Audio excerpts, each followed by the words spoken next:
welcome everyone back to Spitball and Sports. This is the NHL edition, where usually I have Jim with me, but not today. I don't have Jim, but it's going to be myself, and I got a special guest here in a moment I'm going to bring in. Just a reminder, Friday, we will be here at 6 o'clock Eastern. We have someone from Wisconsin with the Green Bay Packers who follows them, and we're going to talk to them about the Packers and see what their season looks like with Jordan Love and all of that. But I don't want to let our guest wait. I watch and listen to a lot of his content. Let me bring him in. His name is James, and he is from Offside's Hockey Talk. Hey, James. How's it going? Good. I'm glad you're here. Thanks. That's awesome. Thanks for having me on.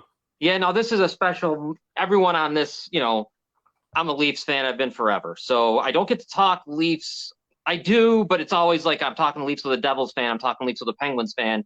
I don't get a Leafs fan, so this is kind of cool. And I look at all your stuff too. Oh, I appreciate that. I always appreciate the support. Yeah, no, it's really good. All right, James, I want to get right into this because I know you're busy and stuff. I don't want to keep you forever because there's a lot. I want to know right off the bat, what was your thoughts? Because like the season, the way it ended, it was such a great moment. They finally break through, and beat Tampa. Now you lose to Florida. We lose to Florida 4-1. Played a decent game 5, too. You almost felt like they could win the game. Bob Brovsky stands on his head. I want to know what your thought. Like, how do you feel about that, how it ended? It's always a gut punch. Yeah. And the reason why I say it's a gut punch is because we finally got over the hill, finally got to the second round, and then all of a sudden, it's like you meet this immovable object, which the Leafs seem to find every season. Doesn't matter what team it is. And they just shut us down.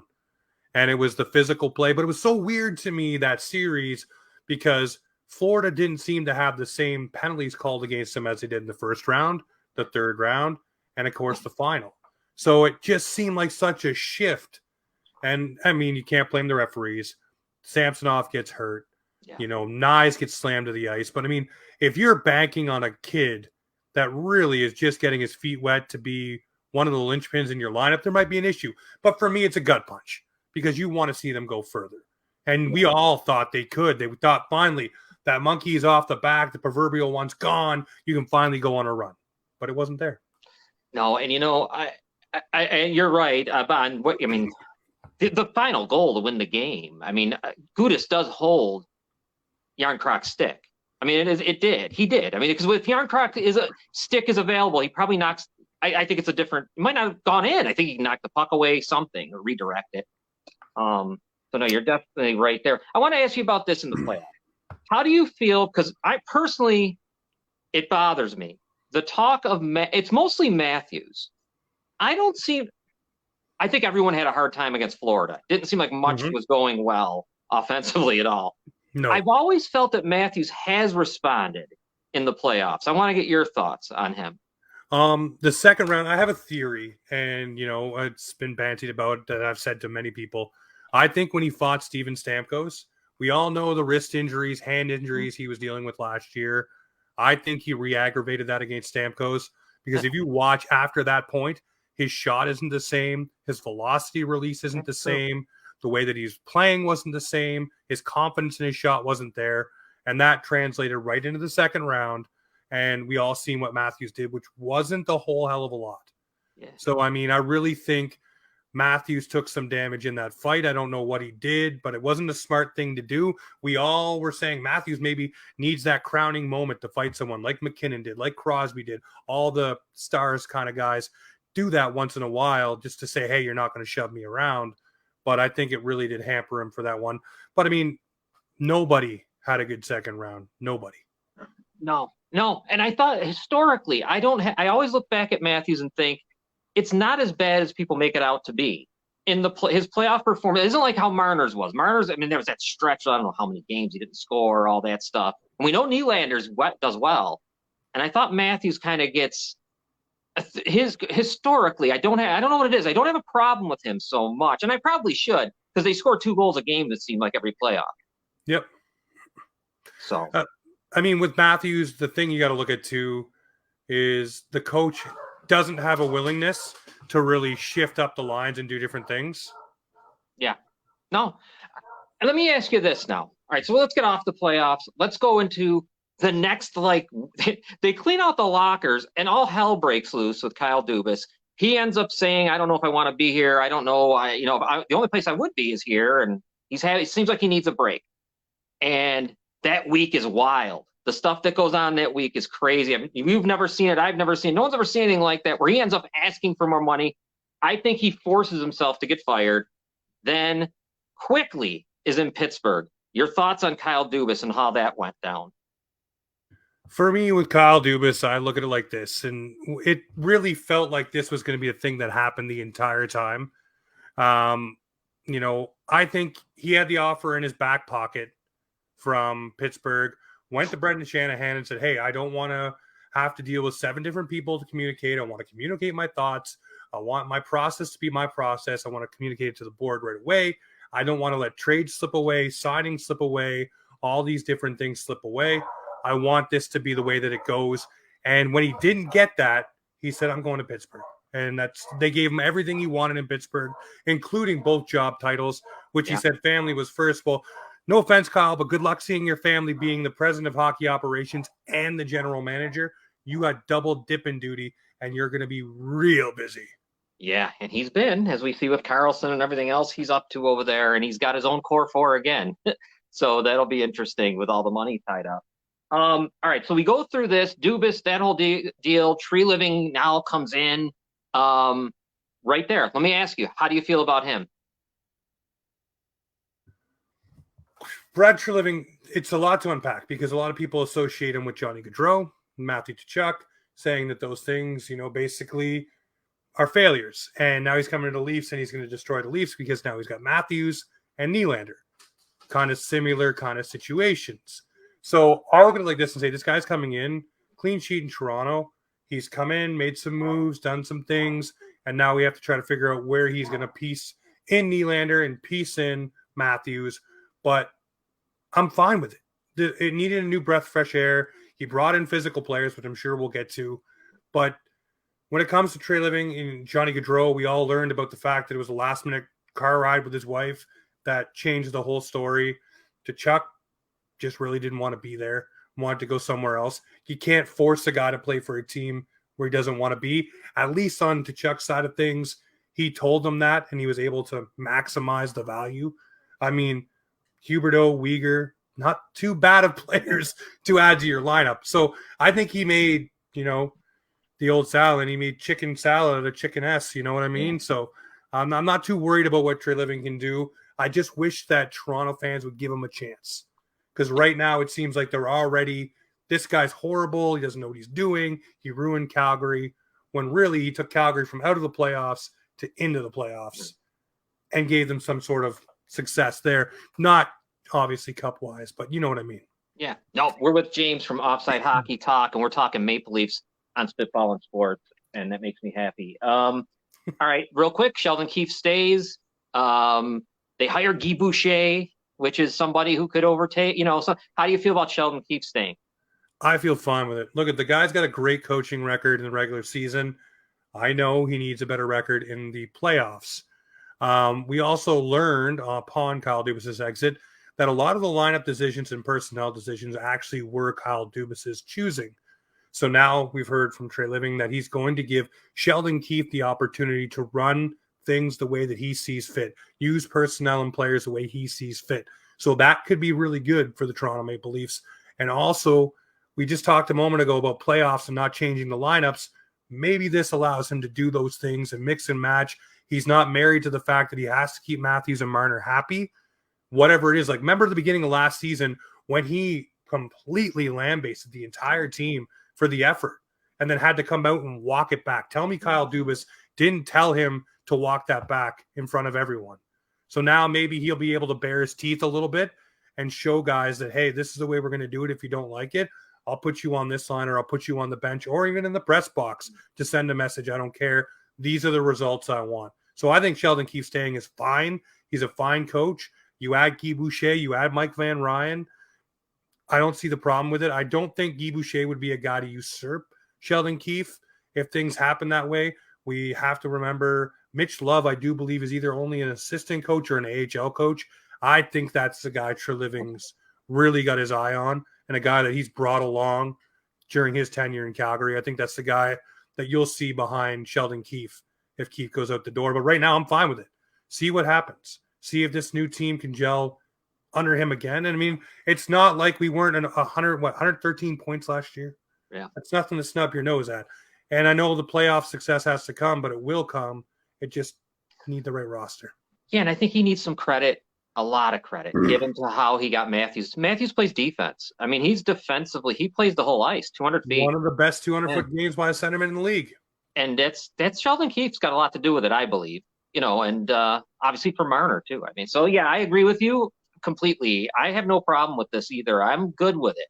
I'm kind of excited to see, because of what you said, that there's no Dubas with him. I can't wait to kind of see if there is a difference. How hot is the seat though for him? Do you think if how last year when he did flip out and he did say some things that I'm glad he said, and then he had to take them back. I think they were out west and they were on a bad. It was in the beginning of the season. Yep. Do you think that would be a time? How fast would it be, or how much would it take to get him fired mid-season, like during the season? Do you think it would take an epic, a tailspin of epic proportions? They would have to be probably in and around the same level as Mike Babcock being fired, where the team is just mired in a place where they probably won't make the playoffs if something doesn't change drastically. But I think they'll give him every opportunity, because they don't want any feeling around that dressing room that Sheldon Keefe is a lame duck coach. Because the second that feeling gets into that room, we all know guys stop listening and it becomes a problem. Next thing, let's move on in the off season as we're going through this. There's so much. The Leafs had a crazy off season. All right, let's go to free agency. So this is Tree Living putting his stamp kind of on things. The Leafs, you see that O'Reilly didn't want to be there, and Shen had to take the money. Good for him. And, guys are moving on. Obviously, Kerfoot took the money. I can't believe it, but Arizona helped them out. And, guys moved on. Okay, yep. Achari. But he brings Domi, Bertuzzi, Reeves, Klingberg. I know I might be missing a couple guys in there, but those are the four. And Martin Jones, who I kind of like. Dylan Gambrell. Yeah, tell me what you think of all those. Yeah, tell me what you think about those guys. Listen, a lot of people are upset about the Ryan Reeves one, so that's the one I'll start on. Yep. Tell me that in the meeting he had with Austin Matthews before free agency and before July 1st, when he took the job, Brad Treliving, that is, that he didn't talk to Austin Matthews and Matthews say, hey, we need someone to keep the flies off. We need someone to set the tone. We need someone to be out there. Simmer was that guy, but Simmer's not Simmer anymore. We need somebody to go out there, not only be a physical guy, but also be a guy that can do a lot of this, because they don't have a lot of that. They had Bunting, but outside of Bunting, tell me who was talking on that team. Right. There wasn't a lot. So now you bring in Ryan Reeves, a guy that not only talks, but will back it up. And I love what he said before, too. I'm not going to go fight your tough guy. I'm going to skate up to your tough guy and tell him that if he messes with any of our good players, then I'll go grab McDavid, or I'll go grab Crosby, or I'll go grab Kaprizov, and I'll go pummel that guy because you're messing with our stars. So if you want to mess around, then someone else will find out. And that's the way he'll go about it, which I love. Then you bring in Bertuzzi, another guy. We watched him with the Bruins. He's greasy. He's a guy that just does those little things that get under your skin but doesn't take a penalty. Right. And then we all know Domi from when he was with Montreal. Guy talks a whole hell of a lot. And he can back it up point-wise. We saw it last year. So those three additions, add some sandpaper, add some skill, add some guys who will go to the net and do different things. And with Reeves, we don't expect a lot of points, but we do expect him to be a tone setter. Just imagine the Leafs are getting run all over the ice one night. So they just throw him out with Matthews and Marner just for a shift like they used to do with Matt Martin. And he just goes out there and sets a tone.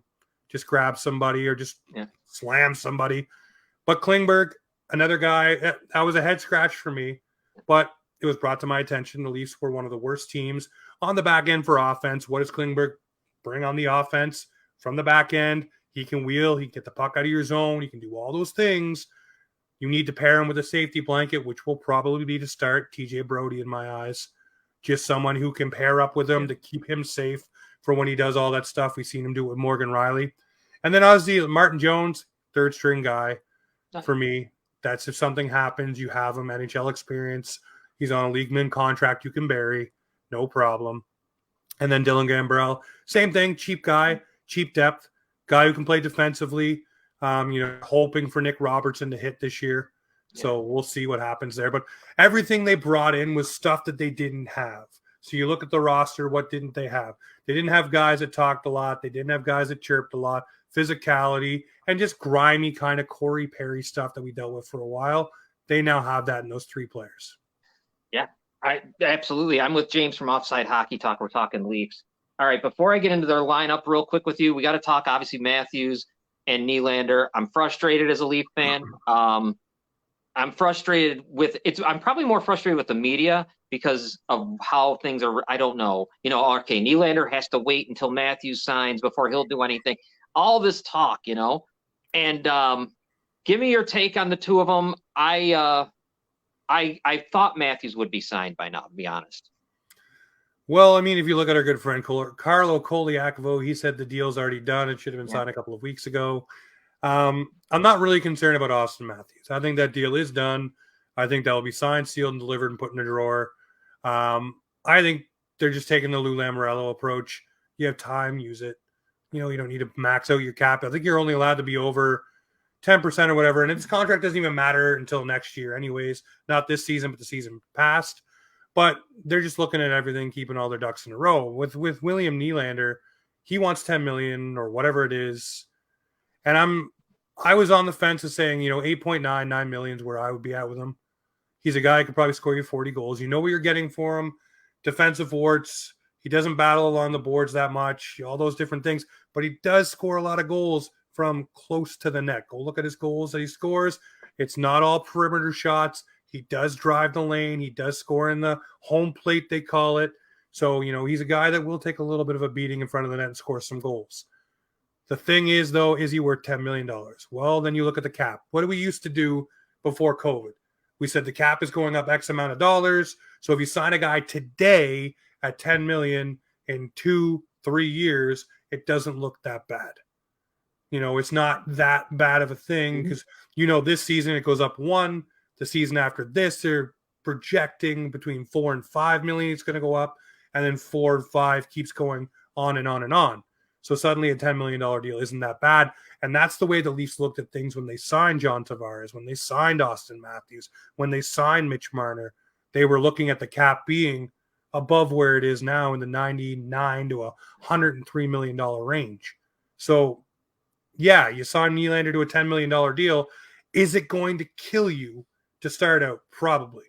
But at the end of the day, if you want a 40-goal guy, 80, 85 points is what he's looking at now in your lineup, which doesn't grow on trees, by the way, you may have to fork out some do-re-mi and learn that the fact the cap is going to go up unless something catastrophic in the world happens again, which none of us can predict. True. Yeah, no, COVID was another gut punch that the Leafs took. That was unbelievable. And what are you looking at? I put out there all the time, Matthews, 3x13.7, and I've always had that on my mind. 3 years, 13.7 AAV. I said 5 years. I think it was 13.25, something like that. Right. Because he wants to obviously hit another home run. And if you look at other sports, that's what the superstars do. They take the shorter deal. They maximize their earning window. They know when the cap's going to go up. So we just talked about it. Yeah. 4 or 5 years from now, the cap's going to go up probably maybe $20 million, $25 million. So his cap hit can be even more for his last home run deal, which is what he's going to want. So I think 13.25 over 5. Do you think Nylander wants less years or more? What do you think he's? No, I think he wants an 8-year deal. He wants to be locked in. Yep. Okay. 10 mil, 8 year. Actually, when you look at it that way, I was thinking he'd want short. I was guessing he wants 3, 5, that whole thing. But man, 8 years, 8 years at 10 mil a year that's not bad at all. When you really kind of look at it that way. When you look at it that way and you space out the fact that the cap is going to be going up $4 or $5 million beyond this season, you look at it and say, okay, well, how much of a percent of the cap is that when he gets to year 5, when he gets to year 6, 7, or 8, Yeah. And again, yes, and I'll say it to anybody who listens to this, I fully understand what William Nylander is. I fully understand what he brings every single night. But finding a guy who scores you 40 goals, 85 points, there's not very many of them in the league. So if you want to give that up in a trade, what are you getting back that is even close to that kind of value? Don't think it's out there. What do you think? All right, let's go to the lineup real quick. Do you think Domi plays center? Yes. Third line center? Yep. Okay. That's kind of what I was thinking, but I've seen some people have him on the wing. I can see it being Robertson, Domi, Yarncroke. Nice. Yeah. Speed, ability to just get in there and do different things.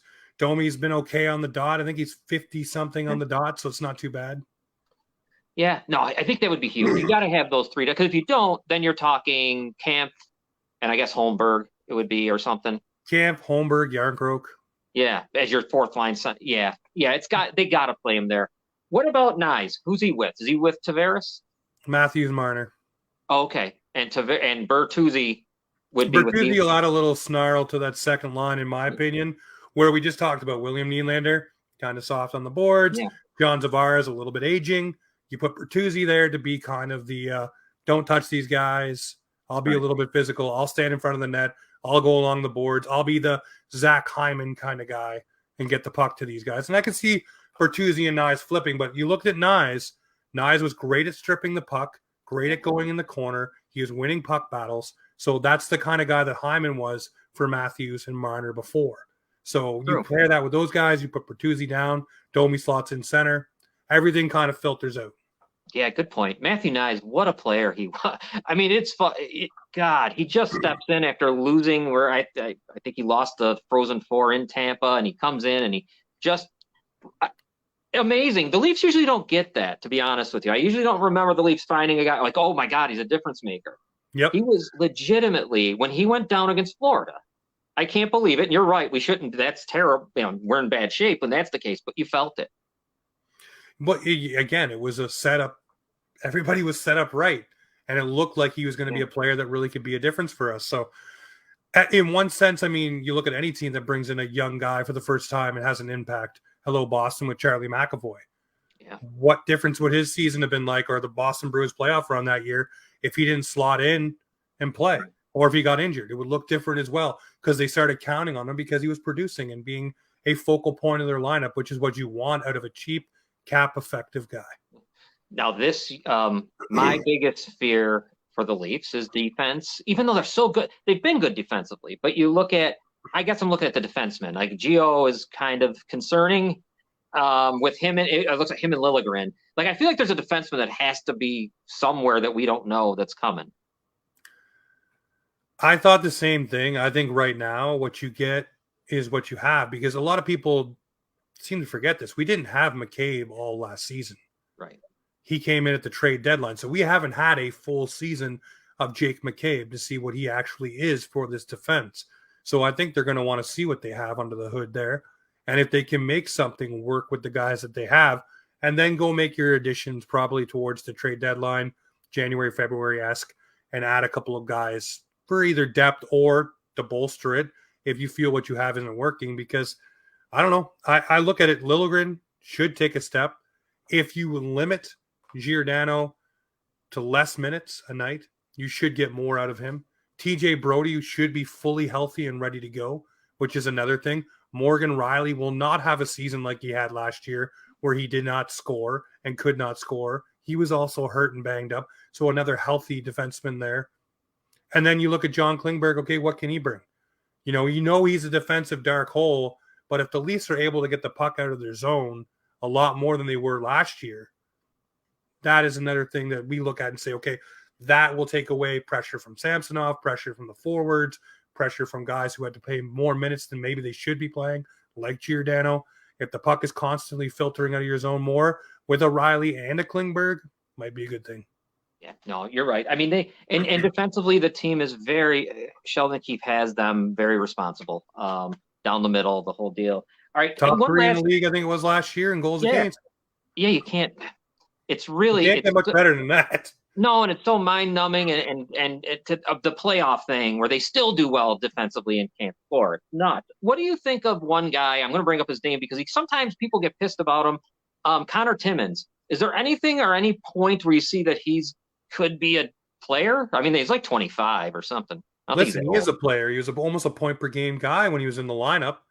You know, he was scoring pretty much at will, was getting first, mostly primary assists. There was a couple times where he got secondary assists, would help bolster his stat line, but even still, you're still on the ice for the point. But he is a player. The problem is the Leafs have a few of his kind of player, Yeah. and they're ahead of him on the depth chart. And also now, I think he makes 1.2 million. So when you're in a cap crunch like the Leafs are going to be, he's going to become a waiver casualty, in my opinion. Yeah. And it's going to suck because I'd like to have him around for depth, but he's a guy that's going to be gone, I think, when they put him on waivers, because they will. He's not beating anybody out. They want Liljegren to take a next step. But again, maybe I'm wrong. Maybe Treliving says I'm not married to any of these guys. And if Connor Timmins is the guy, then Connor Timmins is in and Timothy Liljegren goes on waivers. Who knows? So now the goaltending, a great deal for the Leafs and Samsonov. I thought that went nicely with arbitration. I really like Joseph Wall. I know these guys, he's had his injury issues. How do you feel about the goalies? I've been beating the drum with Joe Wool for a very long time. I Yeah. wanted the brick Wool to get his chance. It was always Wool he or won't he, and now he will get a chance between the Maple Leafs backup goaltender. All puns aside, he looked good. He looked calm, looked composed, didn't look out of place. I know the Leafs didn't win their playoff round, but a guy that really didn't have much NHL time came into the playoffs and didn't look out of place, which is good. They didn't have to bring Matt Murray in. They just let Joe Wool play. Jones is just a pure third stringer. He's a guy that will probably, given the Leafs luck, get claimed on waivers as well when he gets sent down. Maybe he doesn't, but he got 27 wins last year. You tell me a team that has an injury in camp doesn't scoop him up. So we'll probably see him scooped. But I think it's going to be Samsonov and Wool. And the thing about Samsonov, he was mighty hungry last year on that 1-year deal. Yeah. Did everything he could, played through injuries, said, Russian guy doesn't break. He'll keep playing, doesn't matter. So I like the way that he approaches things. He's in a contract year again. So he's going to want to get paid. So he's going to play well. Joe Wool obviously wants to set himself up to be the goaltender of the future. So both those guys have a lot to prove, and they're banking on themselves to further, either for Samsonov a better contract or for Wool more playing time. All right, James, before I let you go, thanks for being here. I've thrown so much at you. We've done everything. We went from the playoffs. We went all the way off season. Now I'm in prediction territory with you. And I don't know, where do you think the Leafs, where do they finish? Give me a thought on the Atlantic real quick. The Atlantic is going to be the toughest division again this year. I look at teams like Detroit. I look at teams like Boston. Guys going up. So I'd say Detroit's on the up. Boston has to be on the going down side of things. Yeah. No Bergeron, no Krejci. Two of their top centers. You're starting with Pavel Zacha as your starting number one center. There has to be some sort of fallback. You trade Taylor Hall. You lose that offense. I'm just saying there's got to be something different there. No Nick Foligno. So I see Boston going down. Detroit, Buffalo, maybe even Ottawa makes some noise. We'll see what happens. But for the Leafs, I think you see the Leafs first in the Atlantic this year. I think Tampa's finally going to be a little long in the tooth. And with some of the guys that they've lost over the years and even this offseason, I think finally the Leafs will be number one and maybe a little bit of an easier path come round one to who they play. And I would love to see Buffalo or Ottawa. I know we're way far out, but in round one, the Battle of Ontario or the Battle of the QEW, I'd be all fired up. Yeah, look, I'm in Niagara Falls, New York, and 1999, I can never get out of my head what happened in that conference final. It was the worst time. That was the worst time. One of the worst times. I've been through a lot of bad times with the Leafs, and that was talk about. I can still see Rob Ray scoring between his legs. So I would love to see that, so I could have some revenge because the people here, they get on me. But yeah, could you imagine that? That would be great. A Battle of Ontario or a Battle of the Bridge. I like that idea. A lot of people laugh at me because, I'm always hoping that Montreal does well or Boston or Buffalo or Ottawa. Now, why do I say that? Because I like when Toronto plays good teams because I don't want to just run through an easy Atlantic, but I also want to see a good playoff matchup. And when the beginning of the 2000s, when it was Toronto, Ottawa in the playoffs, those were some banging series. and everybody was into it. There was celebrities making diss tracks, and Yeah. Adam Sandler was into it. It was fun, man. It was a really good time. Yeah, it was. I hope it comes, and it feels like it is. It feels like with the Devils being good again, and the way they are, it feels like the early 2000s are coming back. We just need the Flyers to get good again. And No, then, no, no. Leave the no, Flyers where they are. They put us out. right? They put us out in the early 2000s. I Oh, four. remember I was at a high school dance. I left the dance, went to the cafeteria, turned the TV on to watch the game, and I watched Jeremy Roenick score that goal, Oh, and my dance was ruined. yeah. Oh, that was after the Kapanen hit too, and Tucker buries Kapanen. See, I was at game. Oh God, I can't remember now what game. Me and my wife went to the first game at home, so it would have been game 3, I guess. Yeah, game 3. We were there. That was so much fun. I'll never forget it. And I haven't been back since, but I got to make my way up there. All right, James, I'm going to let you go. I asked you for some time. I'm kept you over a little bit. So where does everyone find you? You can find me over on, I guess, X now at Offside Talk. Find me over on TikTok at Offside TOK, so just Offside Talk. And then on YouTube, just search up Offside Hockey Talk. We're a little quiet right now. It's the summertime. We'll be back and kicking down doors starting in September and having some fun.